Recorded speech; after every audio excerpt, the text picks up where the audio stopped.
two Hollywood stars are the voice of reason this week. The first is Roma Downey, star of Touched by an Angel, producer of the Bible series, and so many other projects. She's going to come on to share a powerful faith and family-friendly message. We'll get into that in a moment, but before we do, the other unexpected voice of reason today. Roma's not so unexpected, but this one is. It's actor Rob Schneider. He recently put out a social media post celebrating his 60th birthday. In that post, he talked about a newfound faith, his thoughts on atheists and where they go wrong, and he also offered atonement for some of his past commentary and behavior. We're going to get into that in just a moment. But as we do, it's interesting because we're living in such a grievance culture, right? It's sort of built up by these bricks of hatred, divisiveness, frustration, chaos, and it really is rare to see a person pause, reflect, and actually say, you know what, maybe I was wrong. Maybe I need to do better. And I want to note that because that's what we see with Rob Schneider.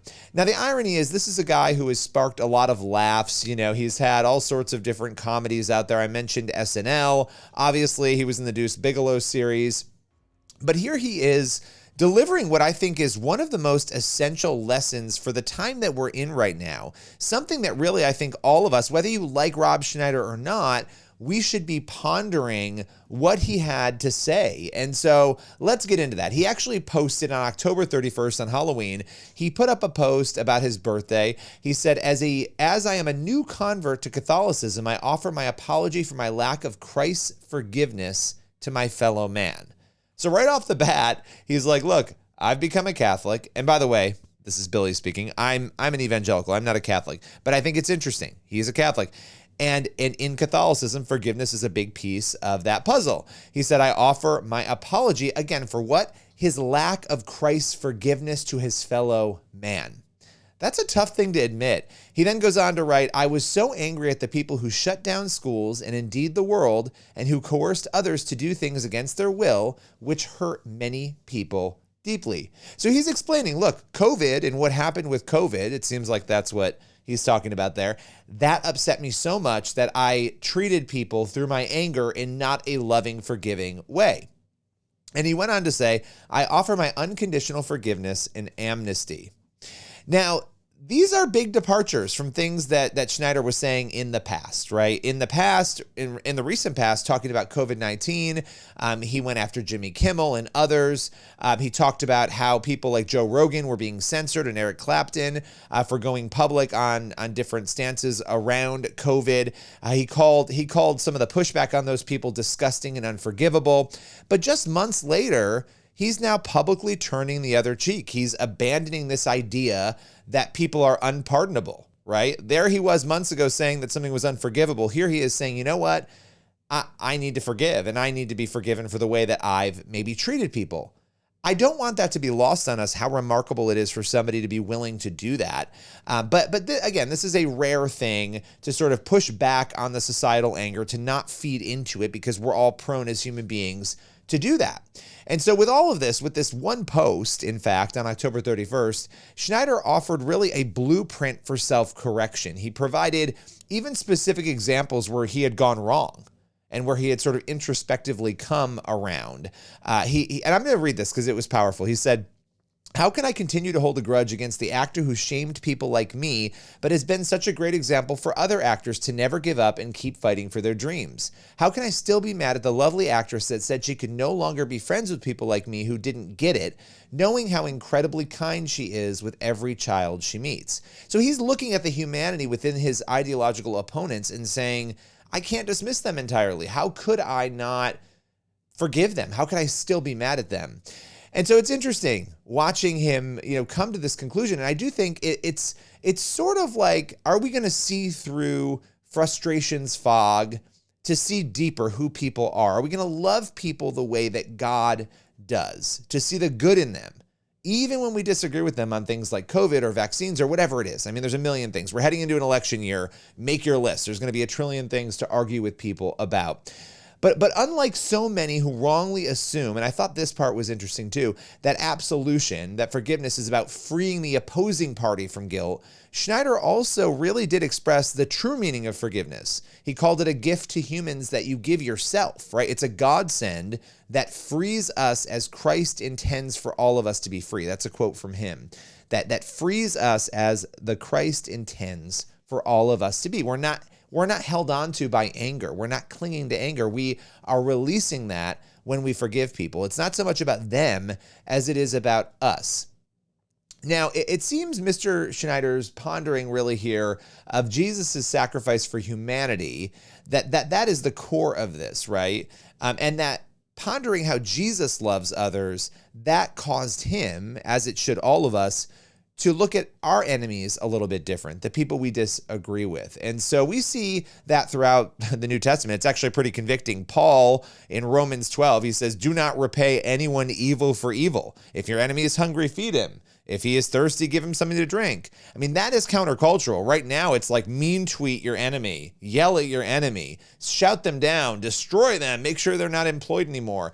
And yet here is this countercultural message being delivered by the Deuce Bigalow actor. I mean, who would have thought? But look, fortunately for all of us, this is a lesson that was put out there. I think it's one we need to heed. We are in the middle of this culture obsessed with the self, and people are really, though, at the same time, desperate for something meaningful and eternal and bigger than ourselves. And forgiveness is a great place for all of us to start. So I wanted to lead with that. I wrote my column about that. You can read it over at the Washington Times and Higher Ground. I also just want, as we pivot into this next conversation, there's an interesting connection here because Roma Downey, she just wrote this kid's book, and we're going to get into it, talking about love and connection and the things that we desperately need in our culture. But as parents and kids, and maybe you're a grandparent, maybe you don't have any kids yet, but you want to have them, or maybe you have a niece or a nephew, understanding how kids work, the things they need, it's incredibly important because we can build into children forgiveness and all of these attributes that Schneider was talking about, we can build them into children. And so with no further ado, let's welcome Roma Downey to today's Higher Ground. Roma, welcome to Washington Times Higher Ground. So excited to chat with you about a number of things, but the big thing, A Message in the Moon. Let's start there. This book is incredible. It's touching. What was the impetus for this book? Oh, thanks, Billy. Nice to speak with you always. This book has sat on my heart for a very long time, so it's particularly meaningful that it's finally been published and that it will be available for families leading up to the Christmas holidays. Many years ago, when I was leaving Ireland to go to college in England, my father, Paddy, took me outside into our garden, and we were both a bit anxious about the imminent separation. We were particularly close because my mother had died when I was only 10, and my father had been a marvelous single parent to me. And I was heading off to university at a time where we did not have cell phones. I know for a contemporary audience, it's really hard to remember such a time, but it wasn't that long ago. And so the idea of us staying connected was going to be challenging. And anyway, he took me out and he pointed to the sky and he pointed to the moon. And he said, if you ever miss me or if you're feeling homesick, just look at the moon, Roma, because I'm going to leave a message in the moon. And so it brought me great comfort for those first few semesters, Billy. I indeed would be walking home, homesick, feeling, far away from my dad and my own house, my own community. And I'd look to the night sky and I would feel great comfort and strength because my dad would leave me his love messages in the moon. And in return, I would send a message back to him.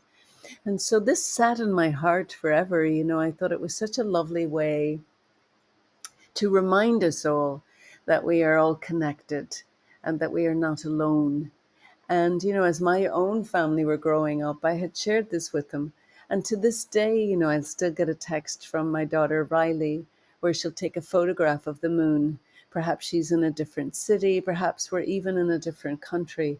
And she'll text me the picture and she'll say, Mom, I left you a message in the moon. So I decided to write a children's book, folding this concept into the story to help little kids that have any kind of anxiety arising around separation from mom and dad. Maybe parent is going off to work. Maybe the child is simply going for their first sleepover, or they're going to camp for the first time, or grandma's moving, to another part of town or another part of the country. All the different reasons why a child might feel that a separation coming up was creating anxiety. And I folded this concept of the moon being the connector, the moon being the love source, and Billy remembering that the moon has no light source. The moon is not the sun. The moon is simply the reflection of the sun. And so I'd like to imagine that if we all stopped and sent a message of love to the moon, that the moon would do what she does best, which is reflect that back to all of us, and that maybe the moonlight would become love light, and we could all just, remember that we belong to each other. Yeah, that is such a powerful story and reason behind the book. I remember when I was a kid, when I was really little, my dad was worked in a prison and he had to go and he had to move to train for a very long time. And I remember I was 3 years old and he said the same thing. He said, "Look, we're both going to be staring at the same moon."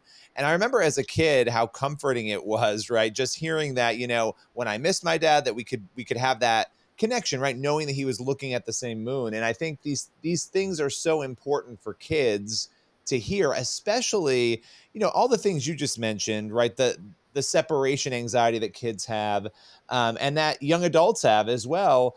But I also think of just all the chaos going on in the world right now. It's such a, I don't know. I feel anxiety, so I know that kids hearing about these things also Yes, feel a lot of absolutely, anxiety. How Billy. do I you, would say so. I mean, as I'd encourage I'd encourage anybody with young kids really not to have the news on when the kids are around, because, I grew up in Northern Ireland. I grew up during the civil, strife that we had there during what became known as a period in time as the Troubles for us in Northern Ireland. But, it was bad enough seeing and hearing what was going on in the street and the violence and the shooting and so on. But when that was exaggerated by the evening news blaring in your house, and, as a child, you just don't know how to process that. And, with all that's happening around our world, and there is so much pain and so much chaos, so much, anger and confusion. I think we've got to always remember that if there's little ones in the room, that perhaps, we could listen or get our news source somewhere else so they're not exposed to it. yeah. I do remember reading years ago from Fred Rogers, where he said when something bad happened and the news was on, his mother would say she'd encourage everybody to look for the helpers. So if a news story came up about a crash or something, she'd try to shift the kids' focus to looking for the people who are helping, because of course there are always people helping. The bad news always leads, as we know, and we forget sometimes that there are still good people doing good things all over the world, and that there are good people helping. But yeah, this little book, I think, is I know when my kids were growing up, I got such great pleasure from reading at night, making that a part of the bedtime routine of lying on top of the covers with your child and reading a book to them. And I really encourage people to pick up this book, to get into the habit with this book and other books, to read to your child. It's a lovely ritual to participate in.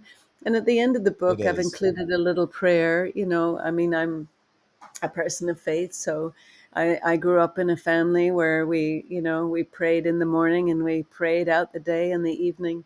And I've included a little prayer at the end of the book for anybody that might want to make that a simple practice with a young child, just to, because the moon, it's a little bit like the love of God. We don't always see it. The moon, we don't always see it. We don't see it in a day sky. We don't see it in a cloudy sky, but it is always there. And a little bit like, our love and our Heavenly Father, who is always there too. So I've subtly, Billy, tried to weave some of these themes in, remembering that this book is for very young children. And I had an amazing partner in Holly Haydam, who was my fabulous illustrator. And I'd be remiss if I didn't give a call out to her, because a children's book comes to life for the child mostly in the color and the aliveness of the beautiful illustrations. And Holly, collaborated with me every step of the way, and we just really enjoyed imagining what the visuals for this book would be. It's led by a little girl who may or not be little Roma, with her long auburn hair. And Billy, you may remember from my memoir, my spiritual memoir, which was called Box of Butterflies. I have a special connection, and the butterfly has been very significant throughout my life. So when Holly and I were brainstorming, if we're going to leave this message of love at the moon, how do we illustrate a message of love? What might the love look like? Would it be just extra bright light? Would we make it look like starlight? And then I suggested, because of how fond I am of the butterfly image, that maybe the love message could be illustrated with lots of little butterflies. And that's what we ended up with. And it's so charming to see these little butterflies swirl around and become part of the moon as this little love message lands in the moon. So it's a delightful little book, to read for young children. And I'm just hoping, as we enter the holiday season, maybe, for to pick it up for your kids or your grandkids, or for, the kid of a friend or whatever. And, it's just a way to assure the little ones that they're not alone, that we're always connected. And I think, that really helps alleviate some of that separation anxiety that kids sometimes can feel. Yeah, I mean, it's an incredible book. The artwork is beautiful. You sent a copy to me, and I've been reading it, with the kids, and it's just, it's such a beautiful thing to focus on in light. And I love what you said before about not putting the news on. We're super careful about we never have the news, and I work in the news. Like, I never have the news on with the kids because I don't want them to be scared, right? I want to talk to them about Yes, things well, it's terrifying. appropriately. Listen, when It I see the is. news, I am truly terrified, and it's from the war. There, we're seeing two massive wars. Ukraine and the Gaza-Israeli strife, and then we're reading about constant earthquakes, and I mean, there's just a lot of pain out there. People are really hurting all over our world, and for us in our safe, comfortable lives, and how do we cope with that, is what you're asking, which is like a Yeah. really important question. But at least we have some skills, we have some tools, we have the ability to communicate to each other, and we know the power of prayer and all the things that we do to try to help, or donate money, and try to really actively help in some way. But for our children, the helplessness of that creates great anxiety. So we have to do what we can to keep them safe, or if they are being told about anything that's going on, that it be done so in a very age appropriate way, and that they feel safe when we tuck them in at night. And what a blessing, how fortunate we are that we get to tuck our children in at night, and that they are safe when so many around the world are not, as we approach the holiday season. So you know That's but so true. um but A Message in the Moon, as I say, was a long time coming for me. And I would just use that also for anybody out there that's listening, that has a dream in their heart, that has an ambition to do something, or has set a goal and it hasn't been realized yet. This was for me a 35-year dream. So, dreams can come true. Stick to it, stick with it, persevere. I had other projects that sort of took front seat to this. I kept pushing it to the back burner. I forget about it. I was making TV, I was making films, I was writing other books. So it hadn't been a priority for a while. And then in this last year, obviously when we went into the writer's strike in film industry, and then our actor strike, I had a little bit more time on my hands, and so I turned to doing a little bit more writing, and this is this is what I've come up with, and to have it hit the market in time for the Christmas holidays is an extra blessing, I think. Well, I want everybody to grab a message in the moon. I do have to ask you just, one of the final questions, and it's sort of a loaded question, but I think it's important because getting to know you over, gosh, it's been a while now. It was before the Bible. It was around that time. You've put out all these projects, you and your husband Mark, that have been incredible. And you also, though, you detailed a couple of the difficult things you've gone through, losing your mom at a young age, the strife in, your home country, and following dreams. How has faith, and again, it is a loaded question, but how has faith guided you throughout your life? Because you are such a cheery, positive, incredible person, and you faced a lot of difficult things. Yes, I have. I mean, the trauma of losing my mother at such a young age still resonates through my life. It's all these years later, and any one thing can stop me in my tracks. Usually it's a butterfly because I have attached, my mother's memory to butterflies. So when they show up, I always feel it's a certain significance, and that it's sort of, just a little kiss, little hug from heaven.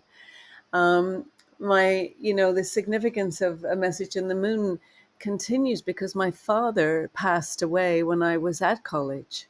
And so I was anxious about seeing the next moon cycle after he had passed, thinking, well, that was nice while it lasted, but now my dad is dead and the moon will hold no more messages for me. But I was wrong, because my father, wherever he is on the other side of the moon, from is still leaving messages. I still pick up his message from the moon. And, I'm just always encouraged. I think as a Christian, we have a different maybe regard for death that doesn't make the passing of a loved one easier, in that we still miss, we still hurt, we still have the pain of loss, but we hold a different hope in heaven and the promise, of the overcoming of death. So I think that has probably kept me going. But there's a lovely song by Hillsong, and it has the lyric "Spirit, lead me," and it's one of my favorites because I really, anything I do when I sit down to work, I try to be very intentional, Billy. I really try to call in spirit to co-create with, and so I would say it's completely a really central part of who I am is what I believe, and the strength and comfort I get from my faith, and from my faith community, because church isn't just a building, it's all the people that belong to it. And our community is very big, and at those times of challenges, or when you're facing personal struggle or personal grief, you're so grateful to be part of a loving, caring community. Because, everything we read about the problems in our society, a lot of them stem from isolation and loneliness.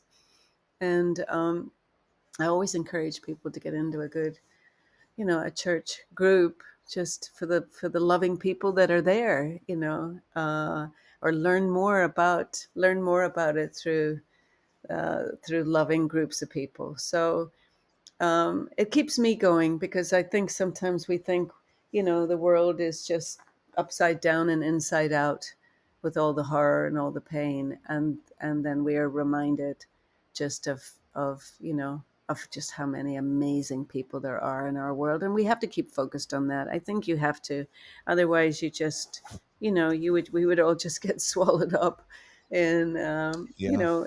in the pain out there. We have to keep our eyes on, the hopes and the promises and the light. My company is called Light Workers. I am the worker. He is the light, and I just keep my eyes and my heart and my hopes pinned on him, and it gets me through every time. Well, Roma, as always, it's always incredible getting to talk with you. The book is A Message in the Moon. Grab copies for your kids, for your grandkids, for your friends' kids, because it really is an incredible book. Appreciate your time today. Billy, it's always great speaking to you, wishing you and your family a wonderful Thanksgiving and a really, happy and safe Christmas time. That's it for today's Higher Ground. Make sure you head on over to Higher Ground in Washington Times for all the news you need to hear and read and see. We've got podcasts, video, daily articles, and so much more: faith, culture, politics, and really all the things. So check it out, Washington Times, Higher Ground.